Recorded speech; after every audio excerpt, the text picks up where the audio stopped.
So I'm Nishan. I'm from HCBS, National Center for Biological Sciences.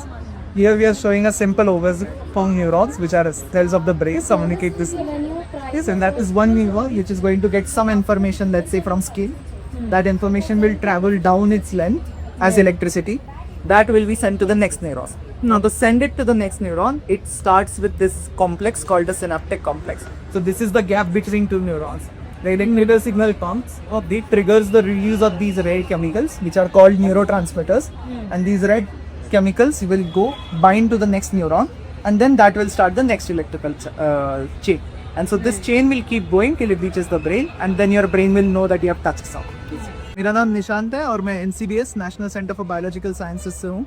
तो हम लोग biology के अलग अलग शाखाओं में काम करते हैं। तो यहाँ पे हमने एक छोटा सा मॉडल बनाया है, एक छोटा सा रिप्रेजेंटेशन बनाया है ब्रेन का। तो ये ब्रेन के अलग अलग हिस्से हैं जो अलग अलग तरीके से इंफॉर्मेशन प्रोसेस करते हैं। तो ये जो हिस्सा है जो हमारे ब्रेन का आगे का हिस्सा है, which is called frontal lobe. तो फ्रंटल लोब जो होता है, फ्रंटल लोब प्रोसेस करता है बिहेवियर, प्रोसेस करता है हमारे क्रिटिकल थिंकिंग, मतलब हम जब भी सोचते हैं तो फ्रंटल लोब काम करता है। उसके पीछे होता है पैराइटल लोब। तो पैराइटल लोब क्या करता है? Parietal lobe is responsible for senses. तो हम जब किसी चीज़ को छूते हैं, हम जब किसी चीज़ को टेस्ट करते हैं, किसी चीज़ को सूंघते हैं, वो पैराइटल लोब एक्टिवेट होता है। जब हम ऑक्सीपिटल लोब की बात करते हैं जो उसके नीचे है, तो ऑक्सीपिटल लोब हम जो भी देख रहे हैं वो उस चीज़ को प्रोसेस करता है। और फिर है टेम्पोरल लोब जो थोड़े बीच में है। तो टेम्पोरल लोब हम जो भी सुनते हैं वो सब रिकॉर्ड करता है, हमारी सोच नहीं पर हमारी मेमोरी को गवर्न करता है। एंड देन लास्ट में हमारे पास सेरेबेलम है। सेरेबेलम हमारी छोटी छोटी एक्शंस को कंट्रोल करता है जब हम चलते हैं। और फिर फाइनली हमारे पास ब्रेन स्टेम है जो अपने दिमाग से निकली हुई सारी इन्फॉर्मेशन शरीर तक पहुंचाता। तो ये हमारे पास एक छोटा सा मॉडल है कि जब आप किसी चीज़ को छूते हो तो एक इलेक्ट्रिकल करंट जाता है आपकी बॉडी से जो कि आपके ब्रेन तक पहुंच जाता है। और वो कहाँ से जाता है? तो वो नर्व से जाता है। तो नर्व के अंदर अगर हम जाएंगे तो उसमें छोटे छोटे सेल्स होते हैं। इन सेल्स को हम न्यूरॉन्स कहते हैं। तो न्यूरॉन ऐसे पेड़ जैसे दिखता है, ऊपर और नीचे इसकी शाखाएं जैसी होती है।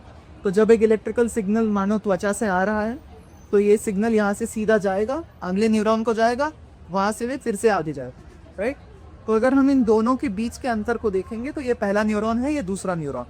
तो ये दो न्यूरॉन में जो जगह है उसको सिनेप्स कहते हैं। तो पहले न्यूरॉन से जब इलेक्ट्रिक करंट आ रहा है तो वो जाके न्यूरोट्रांसमीटर्स जो कि एक खास तरह का केमिकल है उसको रिलीज़ करता है। ये जब रिलीज़ होता है तो उसके रिसेप्टर्स से बाइंड होता है जो कि नेक्स्ट न्यूरॉन पे है, और उस पर जब बाइंड होता है तो ये इलेक्ट्रिकल सिग्नल फिर से आगे कंटिन्यू होता है और ये प्रोसेस होते होते हमारे दिमाग तक पहुँच। अगर हमें बहुत जल्दी वाले काम जो होते हैं कि कभी हाथ जल गया तो जब झट से जो खींचना होता था, तब हमारे पास एक दूसरा सिनेप्स होता है जिसको हम इलेक्ट्रिकल सिनेप्स कहते हैं।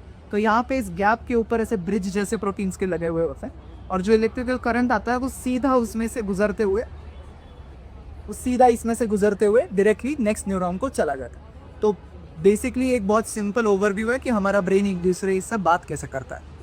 ओके।